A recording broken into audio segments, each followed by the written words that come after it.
Really. Let's do it. Let's watch some Inside Star Citizen on the Inside Star Citizen review. I'm doing sign language, not very good for people that need that. I feel like I need my own sign language person. Let's do it. Oh my God.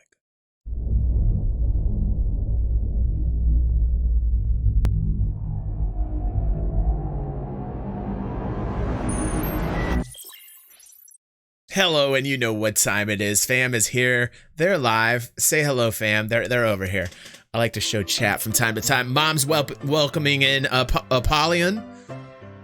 Welcome to the family. She's not crazy. She loves to twirl them knives. What's up? Welcome. And you're just in time. You're just in time for some amazingness. Are you guys ready? Let's watch it together. I have no idea what this one is about. Let's watch together.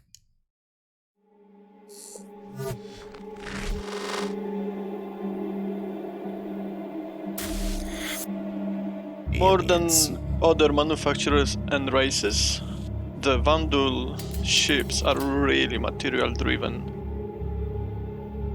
Over the time we've been working on this game, the Vanduul race and Vanduul ships art style changed a few times. We believe we found something really good and interesting that really spoke to everyone on the team. That's nasty. The Kingship interior rework, and we decided last year to apply that style and those visuals to the rest of the Vanduul fleet. Get grimy, dude. By creating a Vanduul material library, we started looking into types of surface and large-scale panel textures. We often create. I just love these very heavy, thick Eastern European accents introducing us to the Vanduul. It's so the tonality of it. We will get these large, big metal bores, and we will put them room to bring all in the materials and look at them in certain light conditions, and we put it on simple geometry like spheres and cylinders, and to have the parallax occlusion mapping visible and see how it deforms on a material. And this is a very helpful way to look at the materials before we apply it on the ships. So if you think about any creepy crawlies, any deep sea creatures, any kinda slimy, horror-esque stuff, that's kinda what we're going for in our references, and that's what kinda all started with, again, Frank's Kingship interior. He used that a lot, and it just all started from there. Looking at the Blade is a light fighter of the Vanduul fleet. So obviously making it look sleek and nimble and lightly armored was the big objective on this ship. The main difference really between the squadron... It says, the team has rebuilt these Vanduul ships for Squadron 42. They will be adapted for and replace their persistent universe counterparts at a later date. Good to know. Blade, and the Blade you know is the cockpit area. Some of you might know that the Vanduul, the way they sit in a cockpit is sort of like we sit on the bikes. This is kinda where this bird of prey... Like we sit on the bikes. I love it. I'm loving this. The presentation is great. Look at that. I mean, that red doomy glow. The Vanduul. It just inspires like fear around it. The aura of this. A look of the ship comes into play, which naturally, if you're looking mostly down and forward, the way you want to approach your prey is from above. So that's why the ship has the most armor on the areas where on the top of the ship where the pilot doesn't look, and it's slightly armored at the bottom where he's kind of heading and he doesn't have to worry about. This is probably what defined the art style of all the Vanduul ships that if you look closely you will see. it's this beetle situation. Nice hard shell at the top, soft, busy high-frequency areas on the bottom, and the cockpit that looks not like a human technology at all. So if it comes to Vanduul weapons, the Vanduul create their weapons sort of like the rest of their technology, which is they scavenge what they can from battlefields and from other races, however else they can find the components they need. One of the issues on the old Scythe was that the weapons were part of the ship. This is something we wanted to definitely resolve on the new one.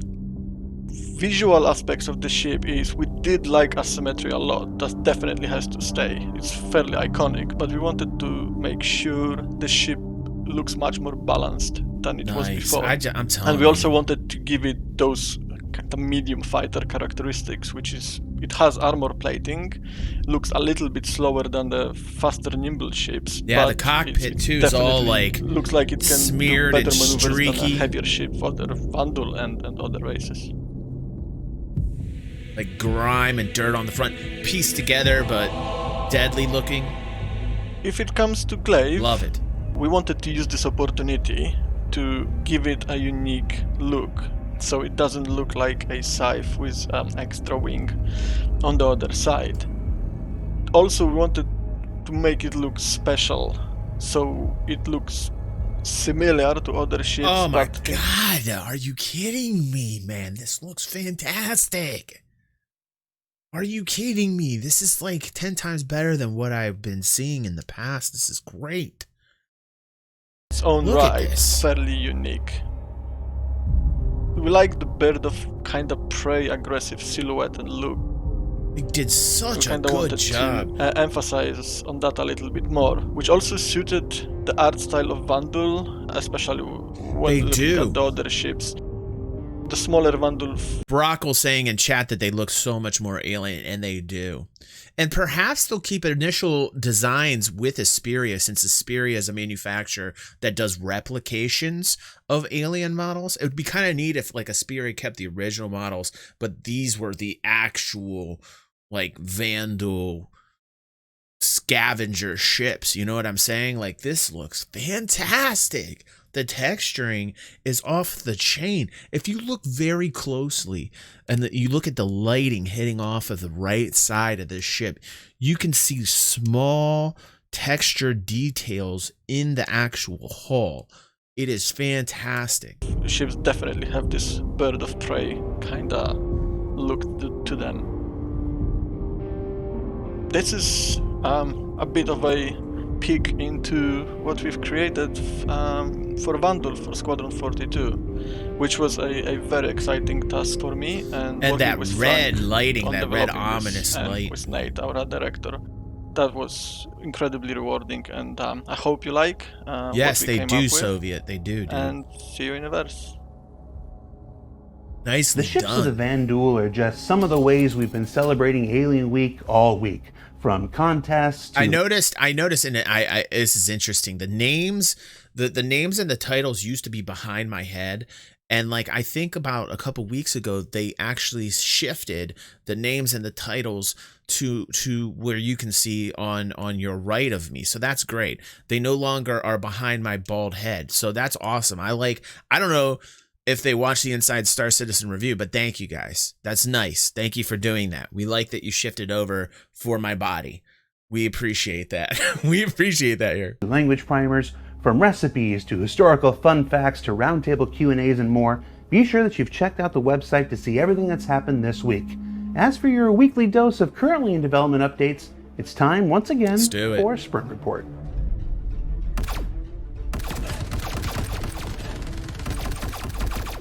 Let's start things off with some combat AI improvements that are underway. What you're seeing here Hallelujah. is a new reload test using current behaviors available in the game. Now, players don't have unlimited ammo, so why should NPCs? The setup here is that this NPC starts with a limited amount of clips, and then automatically reloads as they empty each one. But eventually, we'll have individual behaviors here that will distinguish between the various NPC characters. Nice. But also, never mind the invulnerability here. They turn that on special for me because Right. I'm, as one designer put it, not good. Now when they run out of clips, the NPC will then query the area for an ammo usable, and then move to refill before returning back to combat behavior. It's a little thing, but when combined with the dozens of other small touches like this, Make these it more behaviors real. should lead to a more immersive and ultimately more rewarding gameplay experience. NPCs having to get ammo? What a novel, amazing idea. Adding realism. I like it. They looked a little bit smoother there too. They still had their moments of jankiness, but the AI finding their pathing right there looked a little bit smoother than what I'm accustomed to when I get in FPS confrontations with NPC. So that was encouraging to see as well. But them using ammo, just like player characters, awesome. Awesome. I'm glad to see that. For Squadron 42 and the Persistent Universe alike. In ship news, eagle-eyed citizens may have spotted the Origin 100 series being added to the public roadmap for Alpha 3.11. So here's a look at the current gray box process. Now, gray box is the intermediate phase between white box and final art, where the initial geometry is created, structure is formed, Max. and we get the first real sense of shape language for the ship or vehicle. Now, Max goes in chats. We think that's smooth. Star Citizens think that's smooth what we just saw. You know, that's kind of a funny inside joke with a lot of us here because you don't know what we've seen, man.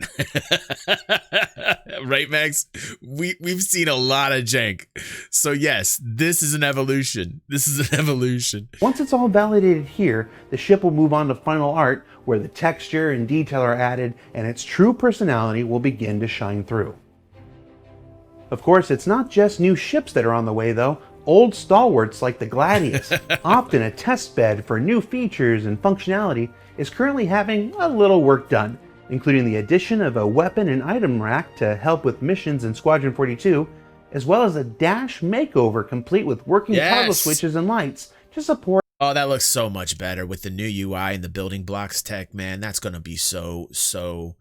That's gonna be stellar. I cannot wait. That looks so slick right there. That looks so the upcoming slick. cockpit interactions functionality. Yes. Now, while the weapons rack should make its way to players in the upcoming Alpha 3.10, we're going to be learning more about the new cockpit interactions feature next quarter. So keep an eye out for that. Over this quarter, we've been following along with the early development of our upcoming Refinery Decks, and we're here now with another look at current white box, gray box look dev. Good. The Refinery Decks are meant to occupy a separate space within the rest stops from the more commercial areas. These are where players come to handle their more industrial needs, from refining mined materials to picking up mining-related missions, or even buying new mining equipment. One of the larger elements of these.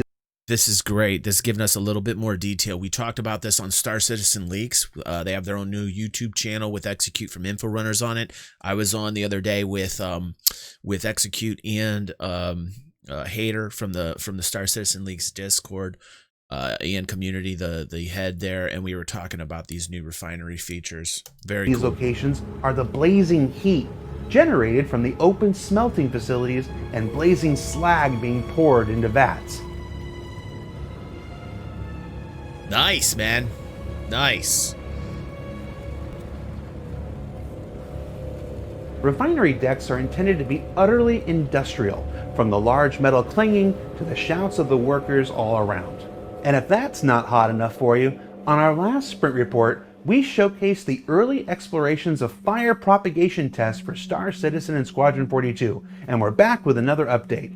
Now, after starting with voxels, the VFX team is now laying the groundwork for a functional entity-based prototype that can track things like temperature, fuel amount, fire and smoke intensity per entity, and incorporate those into systemic propagation. What you're seeing here now is a fire volume that. Systemic propagation literally means this fire will spread through your ship or anything that it touches. So get ready for that. That's going to be great. That's going to add a lot of more validity to engineers in a ship. They have to take care of these fires. This is talking about, we talked about this earlier today on a released video from a highlight from this morning's stream, where we talked about the flight mechanic changes and how it's going to affect us flying in different types of atmospheres with different design ships, having different types of effects. Thrusters are going to mean more pieces of your ship break off. It's going to be harder to fly in atmosphere. Things inside might start to break down. This is great. I'm loving everything that I have been seeing lately. What's up, Raisin, with 21 people coming in like a champion, like a Viking? Welcome, Raisin. And welcome everybody from Raisin Stream to the Inside Star Citizen Review. It's a show we like to look at, watch together as a fam. Thank you. Welcome to the family, Freeze Dried. I welcome you. I welcome you. This is a little game we call Star Citizen. That starts at the ignition point and grows from there, using entities that allow for mesh spawning, which will then in turn allow fire and smoke particles to spawn directly from the surface of an item's geometry. The team's next step is allowing propagation from voxels to entities and vice versa. But honestly, this still just kind of looks like a pyromaniac's paradise to me. Speaking of pyromaniacs, and so the ship will break down, catch on fire. You could die and go boom from an inside fire in your spaceship. You will need fire extinguishers. You will be an engineer, and you will literally be responsible for making sure that the ship does not blow up from a fire. You also will have to be responsible for diverting power around the fire. Was stuff that we are reading today, which is awesome. Look at the detail right here. Look at the detail right here. What might be the best or worst segue I've made all season, it's time for another look at early work on the planets of the Pyro system, in this case, Pyro 2. Now, in the original galactic guide for the Pyro system, Pyro 2 was said to be a coreless planet that once held significant mineral deposits and became the victim of a metal rush that quickly picked the planet clean, leaving it little more than an empty husk. And, well, we may have to revisit that assessment before. Look at the coloration on it. Loving it. Loving that. Loving the look of that. All is said and done. Similar to our look at Pyro 1 last month, this is early work on the planet's surface alone. So you can expect plenty of changes and improvements along the way before it gets plopped into the Pyro system with its family of other planets. But it's fun to showcase what Planetech V4 can cook up in a new world's very early days. Wow. So what did we learn about this week?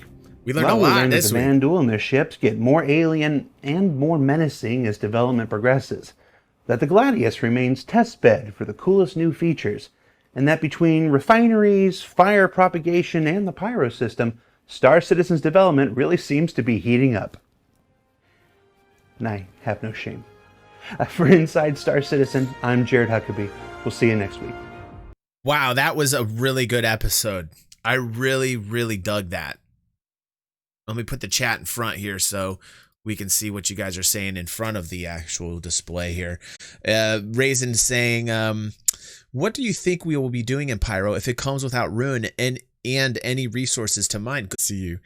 I think one of the things we can talk about in reference to your question, Raisin, is talking about like creatures, and perhaps there's going to be like alien creatures or predators on the planet that get you a lot of cash by hunting them.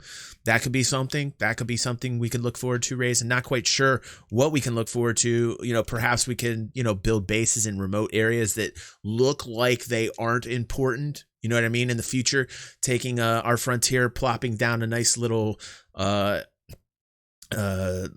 settlement, if you will, and putting it on a planet that looks like it's not important, doesn't have resources, great hideout areas, those types of things, Raisin. And thanks for that raid, bro. Really appreciate that, dude. So and Hammer, thank you for that donation as well, man. Really appreciate that as well too. So very interesting when Pyro comes into play as well. Hater was saying from SC Leaks when we were talking together that he does believe it's going to be Pyro will happen before end of year, but the station will not. So if you guys missed that, you want to go to the channel and listen to Execute and I talk with Hater. And Hater was saying, hey, what's going to probably be the rundown is that we will get Pyro before the end of the year, which is good.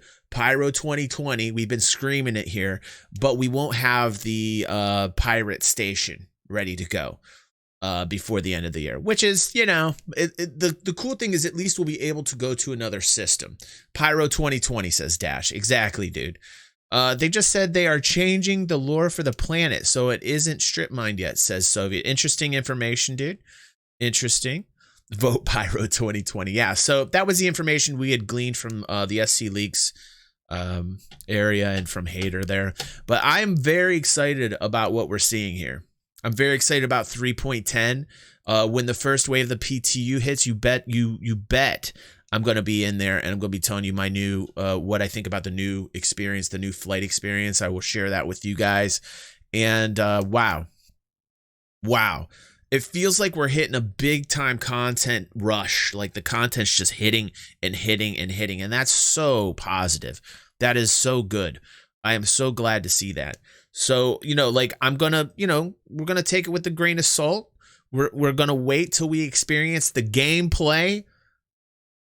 And then we will, give our criticisms or we will give our praise once we try out the new mechanics. And these are all going to be first iterations, so they're not going to be perfect. We talked about that earlier on the YouTube channel. I released that highlight from this morning's stream where we talked about the new flight mechanics, the new atmospheric flight that's going to happen.